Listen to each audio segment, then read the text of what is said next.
Страница МК, уште еден подкаст Мирисот на книгата. Најтешкото нешто најчесто е најважното нешто, вистинското нешто во животот.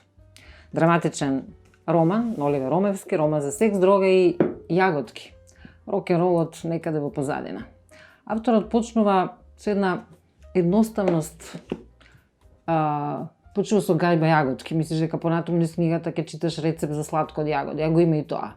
Некој едноставно знае како да ја изеде јаготката, а неколку ќе му застане во грло. Безмалку книгата е рецепт за живот, оној кој ниту еден доктор не може да го препише. Како продолжуваш да ги читаш, да ги листаш страниците, така се повеќе се шири мирисот на јагоди. Меѓутоа почнува одеднаш хеви метал приказна од скопското подземје па и надземје.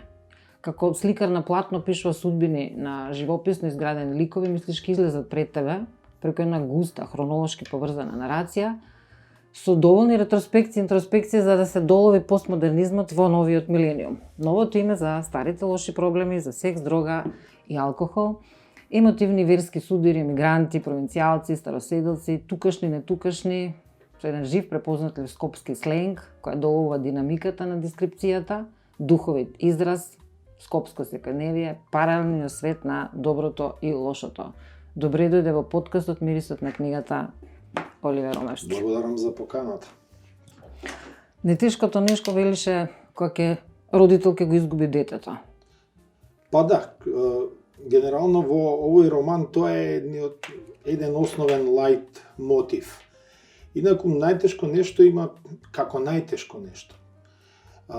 Има многу можности и опции да се вклучи овој условно кажано поим, реченица, сентенца, како сакаме да кажеме. Значи најтешко нешто според мене и вклучително во дел од овој роман и одлуката дали да одиш лево или десно.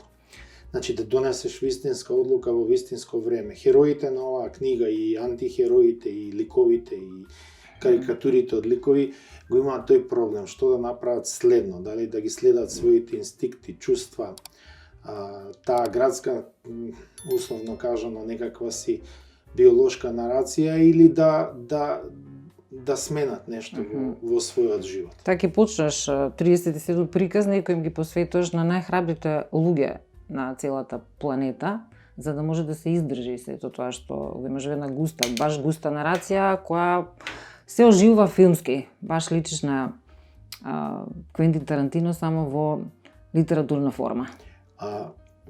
Куриозитет на оваа книга е што е пишувана по филмското сценарио. Обично романите се пишуваат, па потоа следи филмско сценарио.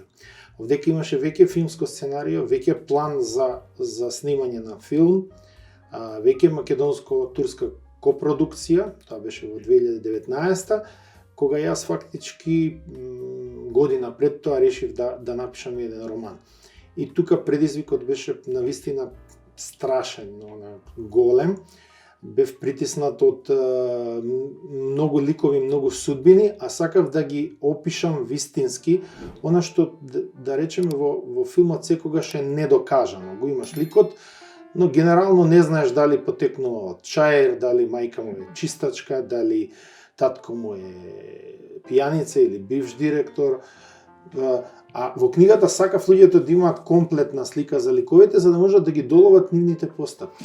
Оставаш печатот дека добро го познаш македонското подземје, криминогената форма на комуникација. Та сите ние добро го познаваме македонското подземје, но јас имав една специфика да во најраните години на моето момчештво, да кажеме, од некаде од 18 до 22-3 да работам во казино, но во тогашните казина, не во овие сегашните. Да, имаш добар дел коцкарници. Да, комплетирани и испакувани. Значи, сепак е некој лично искуство. Да, и тогаш имав прилика да сретнам многу ликови од Грција до Сежан. Секакви ликови. Значи ликови од типот на ги познавам сите југословенски звезди од Здравко Чолич до Оливер Мандич и така натаму, покојниот Дуда Ивковиќ, Лепа Брена, Дорис Драговиќ и така натаму. И оние ликови кои што беа како да кажеме пратња на целата таа ситуација, почнувајќи од Джаро, нели, па до криминалци од голем коф. Калибар. Велиш вамо, дури Интерпол признаваше дека македонската мафија, вклучително и албанската, како дел од неа или самостојно, имаше одлични 100% испланирани методи за перење на валканите пари. А добро, тоа е и дел искуство од она што ги правиме оние политички и финансиски анализи во изминатите 10 години, откако сум 15, откако сум политиколог или магистар по политички науки. Значи, земјите од Балканот и во транзиција, посебно Македонија, е мека за перење на валкани пари. Вие сега, ако земете да изградите комплекс згради, никој не ве праша од каде ви се парите. Буквално. Ке го прашаат некој кој што купил, не знам, 2 велосипеда, од каде му се парите, а некој кој што изградил комплекс згради и вложил 30 милиона, 40 милиони евра, никој не го прашува. И тоа е всушност најсигурниот начин да ги исперете валканите пари. Веднаш, кога ќе се претворат во станови или во деловен простор, тие стануваат легални. Зато има толку многу станови, а не се... Затоа имаме и вишок станови, имаме 100.000, 110.000 станови, а од кои што празни се 70-80. Може чекаат нека подобра цена од 1500, например 2.500, 3.500 евра. Ова е фиктивно. Цените на становите во Македонија се подигнати на истиот принцип како криптовалутите. Да, само добар пиар, ловење во матно, еден ден пука тој балон и јас ви гарантирам дека за година и пол ќе бидат повторно 800-900 евра. Се вратиме на јаготките. Почнуваш со јагода, завршуваш со јагода, блиску си до природата. Па да, ова книга е поврзана, овој роман е поврзана затоа што од природата потекнува буквално се, но има и многу доместичност, многу оригиналност, многу она скопштина, што би рекле, скопско. Скопската јагода, оној што израснал во Скопје, ја носи во срцето. Значи, секоја година го чекаш ритуалот да се појават првите јаготки, да речеме, од околината на Скопје, од Матка, од Кондово, од Сарај, од Стајковци, од повеќе пиперот се чека од Стајковци, ама јагодата се чека од овој регион ваму. Уште како деца знаеме, нели, патот Скопје, тете одсекош било гајби јагоди. Гајби јагоди на почетокот на мај, убави витамински. Сменат ли е мирисот на јагодата? Па да, со овие сегашни увезени криминалци и проблеми, и јагодата е увезена. Велиш само јагодата не менува боја. Можеме да калемеме и се да смени боја. Да, јагодата не менува боја и затоа ја земав како оригинален. Постоеше дилема околу црешата, но црешата е сепак ресенска. Но за потребите на филмот ја сменивме јаготката со цреша заради тоа што се снимаше во доцно лето во август филмот во 2019 година и моравме да ги смениме јаготките со цреши, зашто немаше јаготки. Требаше да увеземе по некоја цена. Покрај толку крвопроливање и ниски страсти, завршуваш со љубов. Сепак императивот е љубов и среќен крај.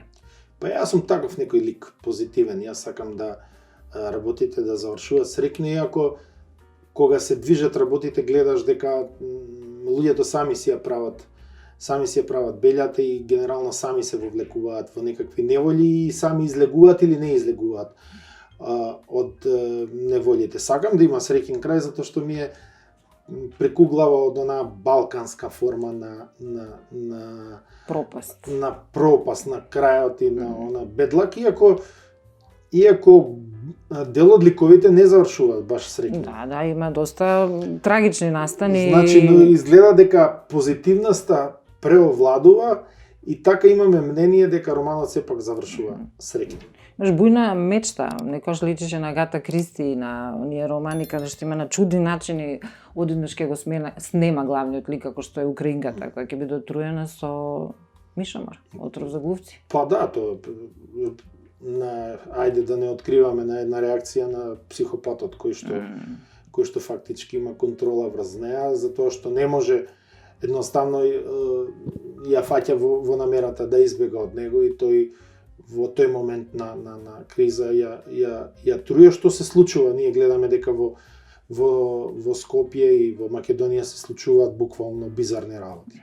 Да не именуваме сега, голем дел мислам дека забележа од моментумите во романот се и навистина вистински, прегазување на луѓе на пешачки премин, ситуации од болница, мито, корупција, онкологија, и така натаму, се е тоа прикажано во овој роман. Со читањето на овој роман ќе имаш слика, буквално не треба за Скопје многу да те информира, дури страв да те фати, што викаше Бални. Скопје ноќе, Скопје дене, и почна со канцеларија, соди преку рулет, нели нека периферна. Ги вметнаш избеглиците, значи ги вметнаш емигрантите.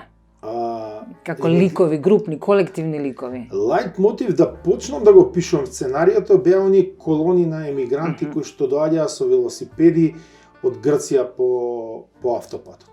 Значи буквално она иницијалната каписла, секогаш кој ќе ги погледнев луѓето, велев на луѓе, ова е најтешката работа што може да ти се случи. Најтешкото нешто. Да. Иако после се испостави после една добра политиколошка анализа дека тоа се беше некаков концепт на смисленост и некаква фаза во оваа трета светска војна, условно кажано. Значи, прва фаза мигранти, полнење на Европа, втора фаза глобално затворање со епидемија, со пандемија, трета фаза војна, четврта фаза ќе биде пад на берзите, глад, и пета фаза ќе биде еден паметен или најубав, најфин, најкултурен политичар кој што ќе предложи нов светски поредок и нов Маршалов план, и парите ги потрошивме, ајде повторно да создаваме пари. Имаш страшна интуиција, така со нека неподнослива леснотија пишуваш, меѓутоа длабоко си проникнал во целата оваа ситуација и однапред веќе сега. Кога го пишуваш романот?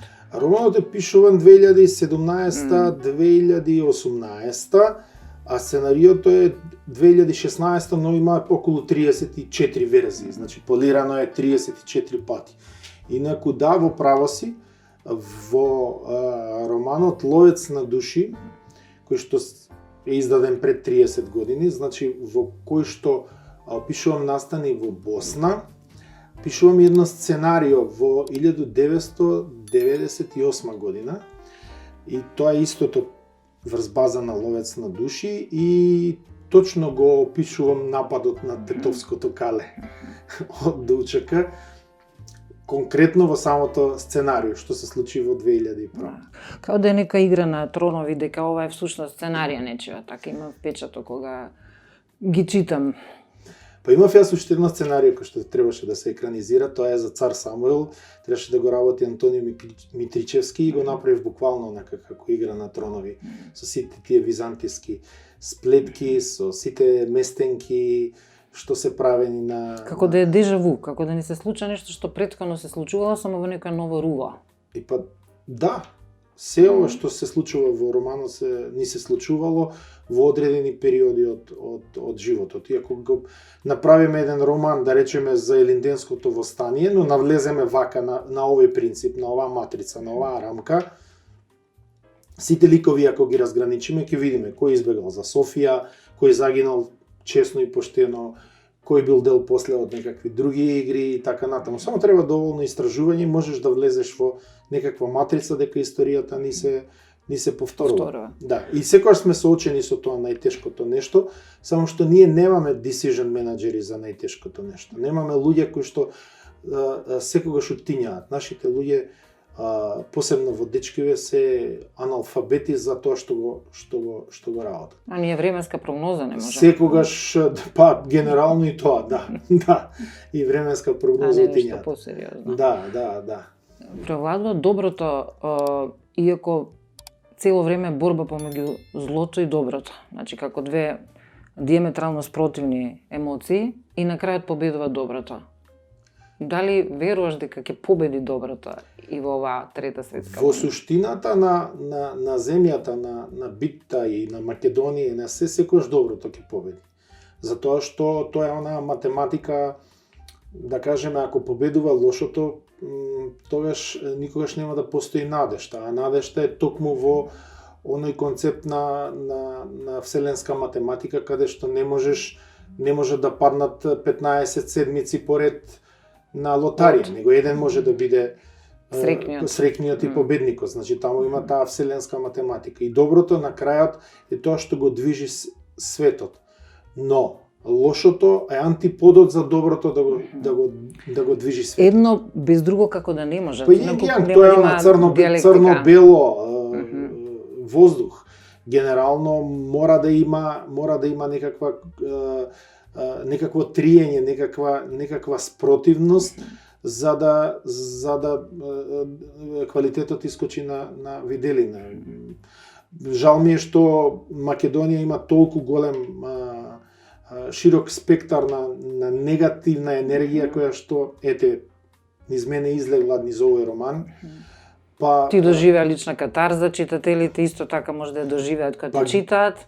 Генерално се многу задоволни читателите од романот, сите што го прочитале, и многу повеќе им се допаѓа, да речеме, романот отколку филмот. Дали дека филмот, тој е првиот македонски филм на Netflix, значи македонско-турска копродукција. Филмот е исто така куриозитет, снимане на турски јазик, го работеше најпознатиот турски режисер Сердар Акар. Имавме големи планови, но се случи да после 2 недели прикажување на турскиот пазар, кој што е 10-ти пазар во светот, фати корона. И после заработени $70,000 влезе во бункери и после година и пол немаше друго освен да се понуди на Netflix и го откупија и сега може цел свет да го гледа буквално таму, ама тоа веќе не е тоа. Значи, бокс офисот си се киноблагајните, тоа беше таа црната страна, нели? Како што рековме, втора, трета фаза од оваа светска војна. Во секој случај успеа она што велиме, нели, прво ќе напише некој роман дело, па потоа ќе се оживее во филмска или драмска интерпретација, ќе тебе обратно, но даде една книга, еден роман со кој што навистина можеме да бидеме задоволни дека имаме еден одличен, динамичен роман кој има крими содржина, меѓутоа на крајот сепак победува доброто и љубовта, што е доволна причина да се чита и да се верува во добрата иднина на Македонија. Уште еден македонски автор, македонски роман, најтешкото нешто, Оливер Ромевски во подкастот Мирисот на книгата.